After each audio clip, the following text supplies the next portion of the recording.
she goes to demonstrate how she went in to curtsy in front of the queen, and she does this grand bowing,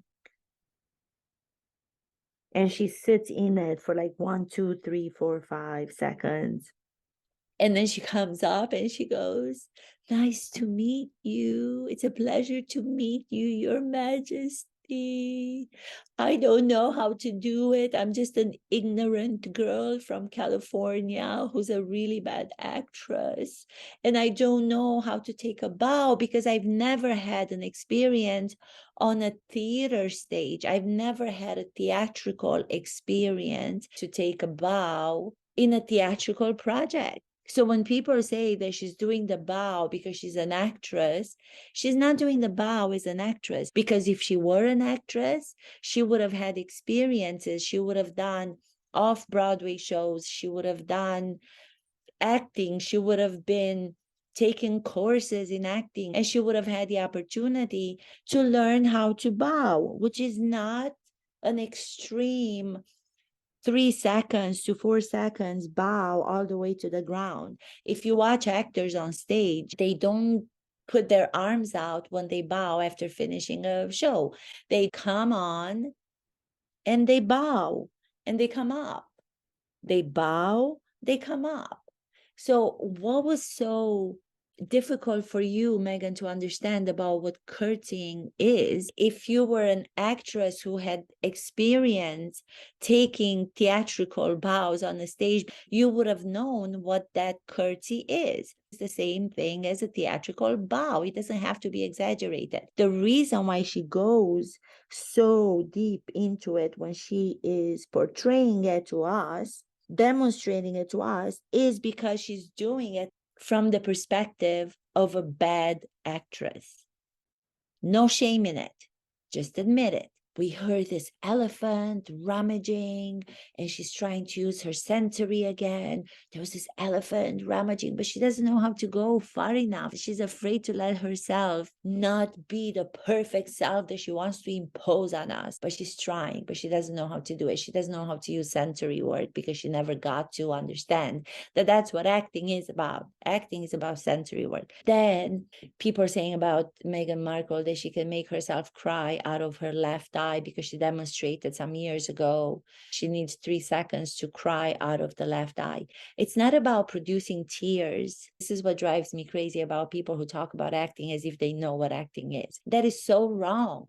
It's not about questioning if those tears are actually real tears that are falling down your cheek. It's not what it's about. It's about the audience taking in that moment when an actress, human being, is crying, and allow your experience to what you're watching to move you or to not move you. I don't care how many tears are real coming down her cheek. It could be 1, it could be 10, it could be coming out of both eyes. It could be for 10 minutes, it could be for 5 minutes. I'm going to be watching her do the crying. And because it's not linked to something specific that's happening to her, that's making her cry, I'm not going to believe it.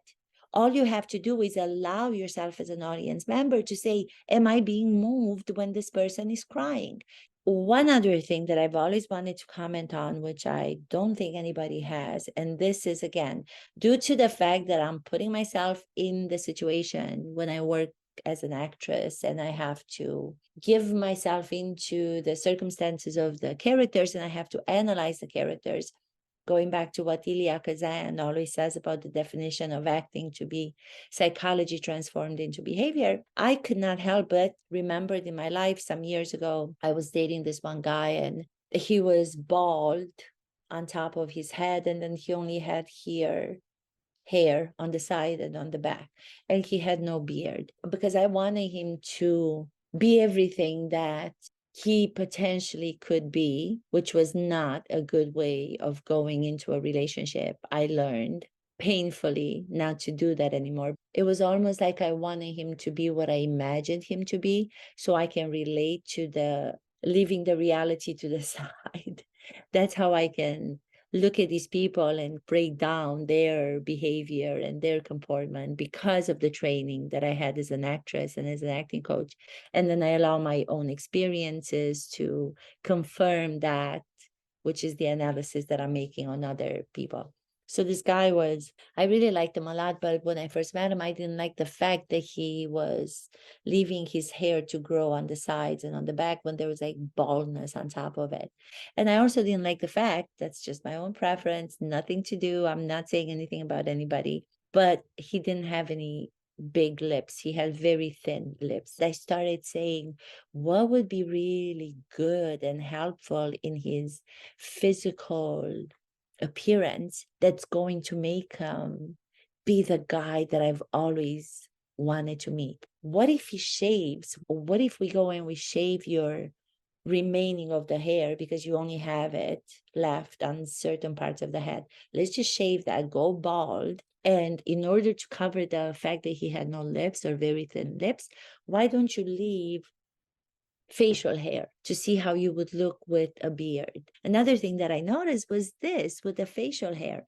Have you guys ever seen him without a beard since he met Meghan? Because I haven't. And I'm wondering if she was going through the same thing for her reasons in trying to make him look more as the person that she wants him to be appearance wise. That just reminded me of my own personal experience in the relationship, my teaching lesson from that relationship. Not try to change anybody, because the trying to change somebody into what you see him to be as the best version of themselves is not going to save the relationship. It was a horrible relationship. Everything is unbelievable. It's just not credible. It's a comedy wannabe, but they don't have the talent, they don't have the creativity to have been able to pull that off. It's not a reality because they're never in a reality. All of the scenarios they are coming up with, they're not even imaginative because they don't even know how to create imaginary scenarios and have details